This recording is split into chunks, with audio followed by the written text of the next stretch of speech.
Affaire de l'infirmière assassinée, première révélation de l'enquête. Le CHU de Beni-Messous à Alger a été secoué par un abominable crime mardi 28 juin.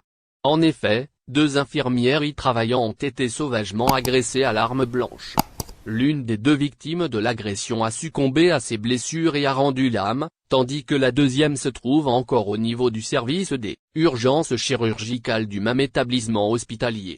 Dans un communiqué rendu public mardi soir, le procureur de la République près le tribunal de Bir Mouradrez, Alger, est revenu sur les faits de cette effroyable agression, en révélant les premiers éléments des investigations, et a fait part de l'ouverture d'une enquête approfondie sur cette affaire. Le procureur de la République a indiqué que les services de la sûreté urbaine de Beni-Messous ont reçu un appel ce mardi, 28 juin 2022, vers 9 h du matin, faisant état d'une agression ayant fait 2 victimes se trouvant aux urgences chirurgicales du CHU de Beni-Messous. Après s'être rendus sur les lieux, les services de la police judiciaire ont identifié les 2 victimes, confirmant qu'il s'agissait de 2 femmes, travaillant en tant qu'infirmières au niveau de l'hôpital de Beni-Messous. D'après le communiqué du procureur de la République, l'agresseur a poignardé la première victime, une infirmière âgée de 32 ans, dans le dos.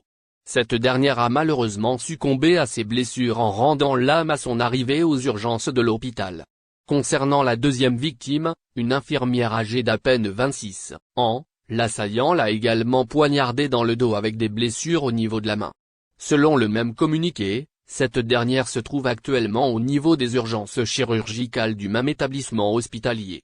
Infirmière agressée près du CHU de Beni-Messous, ouverture d'une enquête approfondie. Ainsi, le communiqué du procureur de la République a fait part de l'ouverture d'une enquête approfondie par les services de la police judiciaire. Et ce, dans le but de déterminer l'identité de l'agresseur afin de l'arrêter et de le présenter devant la justice. D'ailleurs, les investigations préliminaires obtenues des déclarations de la deuxième victime ont mis la lumière sur ce drame. En effet, d'après les déclarations de l'infirmière blessée, l'agresseur s'en est pris à elle alors qu'elle se rendait à leur lieu de travail au CHU de Beni-Messous. L'agression a eu lieu à la sortie des 2 victimes de leur domicile, où l'auteur de ce monstrueux crime a utilisé l'arme blanche pour attaquer ses victimes avant de prendre la fuite. Le communiqué du procureur de la République n'a pas manqué de souligner le fait que l'opinion publique sera informée des rebondissements liés à cette affaire, et que les recherches et les investigations se